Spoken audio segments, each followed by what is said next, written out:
भगवान की खोज में बहुत कुछ साधन किए, फिर संतों के वहां भटकते घूमते। तो कहीं सत्संग होता तो हम चले जाते थे। तो एक संत के सत्संग में हमने सुना, संत ने कहा जिसको परमात्मा प्राप्त हो गए ऐसे ब्रह्मज्ञानी अगर मौज में आ जाए, योगी अगर ठान ले तो 1 मिनट में हजारों आदमी को अपना ईश्वरीय आनंद का झलक चखा सकता है। मुझे इस बात ने खोज की प्रेरणा दी। घर छोड़कर जब हम साधु बाबाओं के रास्ते चले तो खुदा के साधु अगर मौज में आ जाए ज्ञानी तो ईश्वर का अनुभव की झलक 1 मिनट में 1000 आदमी को चखा सकते। अगर सूक्ष्म शरीर से जाए आए 1000 आदमी में तो आधी मिनट, तभी भी 500 मिनट चाहिए। लेकिन संत ने कहा कि 1 मिनट में वो योगी चाहे तो चखा सकता है। ये अब संत झूठ क्यों बोलेंगे, लेकिन मेरे को समझ में आए, उसका मैंने उपाय किया और एक योगी मिल गए। उनके साथ श्रद्धा भक्ति से बातचीत हुई और उन्होंने निगाहें डाली और वो अनुभूति हुई। फिर हम 40 दिन के लिए उस महापुरुष की कृपा को विस्तृत करने के लिए 40 दिन के लिए हम कमरे में बंद हो गए। अन्न छोड़ दिया, फल छोड़ दिया, केवल दूध पर रहते थे। एक दिन उपवास करके फिर दूध शुरू किया। जब भी भूख लगती थर्मास से दूध पी लेते और फिर थोड़ी देर में अपना जप ध्यान करते। 40 दिन होने के पहले 37वें दिन मुझे वे सारे रहस्य अंतःकरण में प्रकट हुए। 40वें दिन हम जब बाहर आए तो उस समय तो गुप्त से अज्ञात से रहते थे डीसा में, कुछ ही लोग जानते थे। तो जो 5-25 लोग आए उन पर मैंने वो महापुरुष के वचन का उपयोग कर लिया कि योगी चाहे तो परमात्मा सुख की झलक 1 मिनट में 1000 आदमी को चखा सकता है। तो 1000 आदमी तो नहीं थे, जो थे उस पर मैंने प्रभु की कृपा बस का उपयोग किया और वे सारे के सारे आज सुबह भी कई सारे के सारे झूम रहे थे। जिन्होंने आज सुबह अलौकिक अनुभव किया दीक्षा के समय, वे हाथ ऊपर करो। ऐसा कभी नहीं हुआ। हाँ,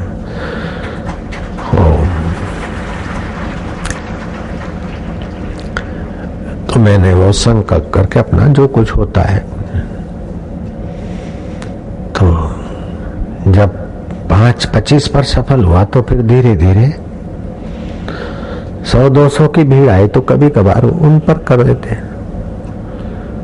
अभी 1000-2000 होने लगे तो कभी कभार उन पर छलका देते। अभी 2500-50,000 हो जाते हैं और कभी जरा सी छलका देते तो सारे लोग दीवाने दीवाने हो जाते हैं। कैसी है उसकी करुणा।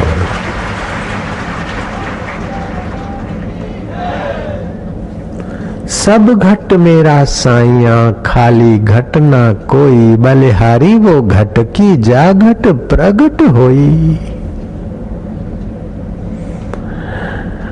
और उसको प्रकट करने के लिए उसके नाम का आश्रय बहुत सुंदर साधन है। एक होता है मंत्र, दूसरा होता है भगवान नाम, तीसरा होता है भगवान नाम गुरु मंत्र के द्वारा। वो सर्वोपरि होता है।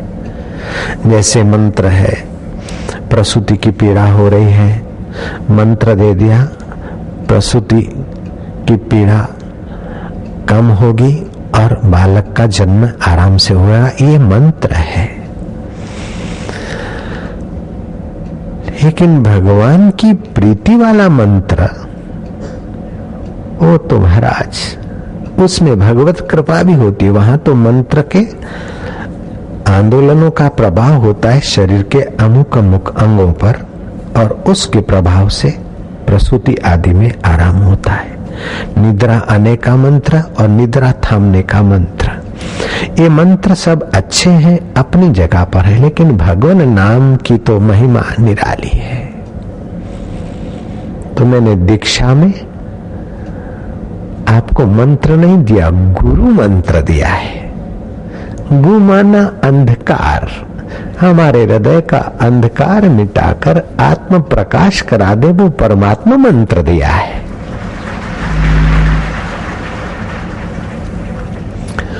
उसको जपने के तरीके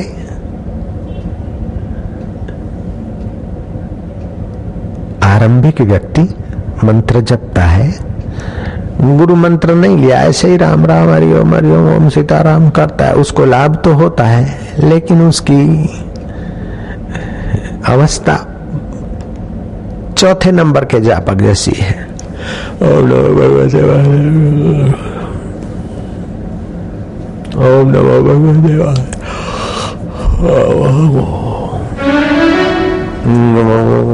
ए मुन्ना, उधर माँ को बोले चाय बना, मैं अभी आती हूँ।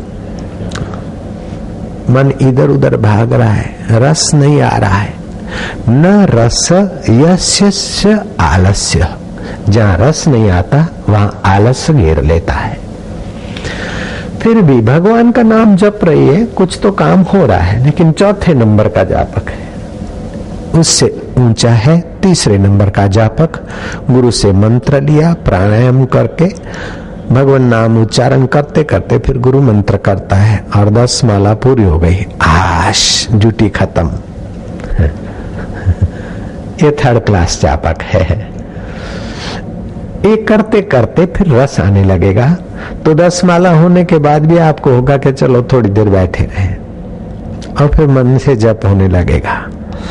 अब दूसरे नंबर का जापक अगर बन रहे हो तो मंत्र के अर्थ में आपका मन रमण करने लगेगा, इष्ट में, गुरु में और मंत्र के अर्थ में आपका चित्त तदाकार होने लगेगा।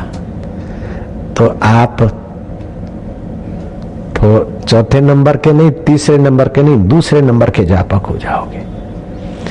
आपके मन में कुछ अलौकिक रस और अलौकिक शक्तियां भी आने लगेगी और शरीर में कुछ अलौकिक स्पंदन और अनुभव भी होने लगेंगे। कभी कभार पूर्व जन्म के दृश्य अथवा कभी कभार होनी है उसके संकेत भी मिलने लगेंगे। आप अपने विषय में निश्चिंत होकर कहीं यात्रा को चले गए तो चिंता करके जो प्लानिंग करके यात्रा करते थे उससे भी बढ़िया यात्रा का अनुभव आपको होने लगेगा। आप कल्पना नहीं कर सकते ऐसे आपके व्यवहार की गुत्थियां खुलने लग जाएगी, लेकिन आप उसमें रम न जाए, वहां रुक न जाए,